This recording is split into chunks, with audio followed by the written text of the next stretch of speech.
një aktivitet shumë të rëndësishëm se të kisha shumë parë për librin Shnetësia e Mjeditit, dhe unë duke falënderoj shumë monsinjorin im zot Arjan Dodaj, që nga krijoi gjitha kushtet e mrekullueshme në këtë raportë, por mbi gjitha këtu në këtë moment ka ndodhur mesha në nderim, në veneracion të veçantë të ish nuncit apostolik të Vatikanit të Shqipërisë, Luiz Gonzaga.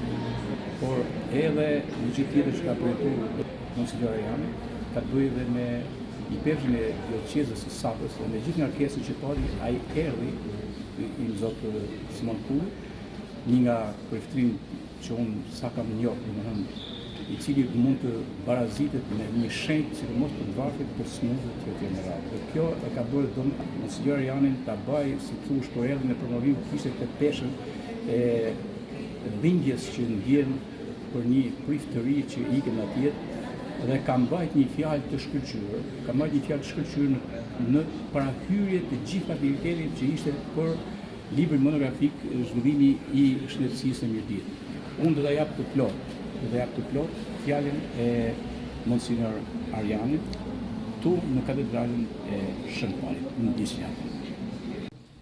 Papa Leoni, në vizitën e fundit apostolike që ka bërë, ishte tapa e parë në Turqi dhe tapa e dytë në Liban. E Libani në flamurin e tij, ju e dini, ka quhet Cedri i Libanit, për mrekullinë që manifeston në bukurinë e vet Kyopin. Por Papa ju tha të rive, mos u skurajoni se nganjëherë cedri, pema mund të dëmtohet për arsye të trazirave, të lustrave që ju njihni mirë në lindjen e mesme. Sepse ka një karakteristikë, nuk është si pishat që kemi në për brigjet tona, pishat pra më mirë më thënë të ulta, jo të malit, i kanë rënje të thella. Dhe mjafton rënjet sepse pastaj e ringjallërojnë jetën. Atëherë mora këtë shëmbëltyrë për t'ju thënë që juve këtu, dhe kam dashur shumicën për ju t'i shtërëngoj dorën, jo ta përshëndes. Përshëndet në me një qatë. Po t'i shtërëngoj dorën sepse mjekësia nuk është një profesion.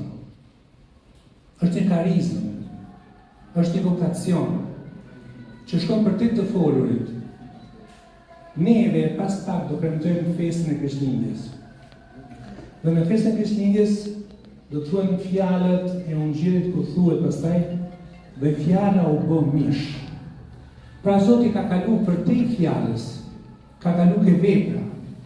Jetojmë në një shoqëri të mbushur me fjalë, por gjithmonë më shumë larg me dorë.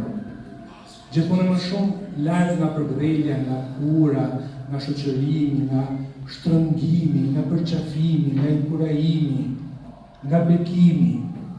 Dora. Dora diku për një vend, për një gjetpër, për një bisturi, për një fizioterapi, për një fëmijë që sa po vjen në jetë. Mos e harroni me të vërtetë, duhet ju janë shenjtë. Shohni kushrin timin aty që është skulptor. Ai ka një karizmë të jashtëzakonshëm. Thonte një shkrimtar i njohur italian, s'po për mendimin për respekt. Thonte, shikoni, skalpela, thonte, nuk është thjesht një instrument, thonte. Skalpela vetë është një art. Sepse thonte, skalpela tek dora e Michelangelos ka bërë mëshirë, dhe nga pjeta, mëshirë, zërë bekume, me kemi Jezu Krishtin dhe vepra, një ndër mrekullit e botës. Po ke dora ime që jam një shkriptar, thonte, kërkon mëshirë. Pra një çfarë ju duhet të them që duart e juaja, për misionin që keni, janë dur ku manifestohet mëshira e Zotit, dhe në fakt Jezusi, pikërisht, kur identifikon veten e vet, thotë sepse isha i smur e erdhët të më takonit. Jetojmë në një shoqëri ku, edhe s'po vjedh më kohë, ku po zhvishet njeriu prej karizmës, e po vishet me shumë fjalë, me shumë fasada.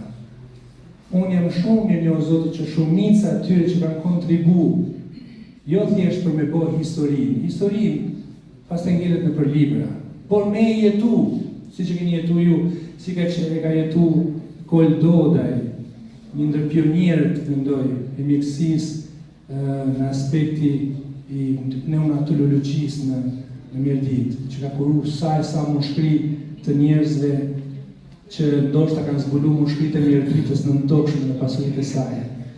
Por jam mirë njohë Zotit që shumë prej jush, me të vërtetë, kanë entuziazmin akoma sot, ndoshta dikush në pension, ndoshta kanë entuziazmin me zbulu që akoma e kanë një mision, dhe po e mbyll.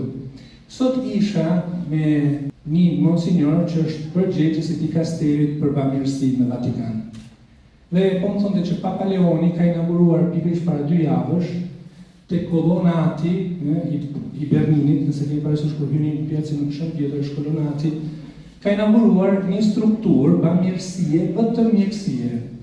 Dhe thonte, janë bërë të paktën mbi 100 doktora romak që kanë dalë në pension dhe secili çdo javë ofron 4-5 orë nga profesioni vet, specializimi vet.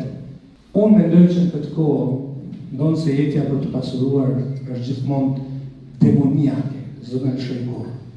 Por mendoj që mund ta transformojmë këtë jetë. Pasurojmë me vepra dashurie. Prandaj ju bëj një ftesë, mos ngjelni ke libri. Ofroni ca orë të dhuntive që Zoti ju ka dhënë. Ofrojni ca orë, ofrojni ca orë, ju lutem. A rekuperoni kontaktin me njerëzit. B, gjeni prapë një njohje se kur keni dalë për pune, kanë filluar gjithmonë më shumë të paksu njerëzit që ju thoshin faleminderit. E C, përgatitni autostradën për Zotin. Se duhet një rapa për mrava dhe sej. Tu rrugë për në promëtojnë, po s'po në bojnë. Paktën të ndërtojmë atë me Zotin. Mirë, shumë urime ju përgëzoj. Faleminderit.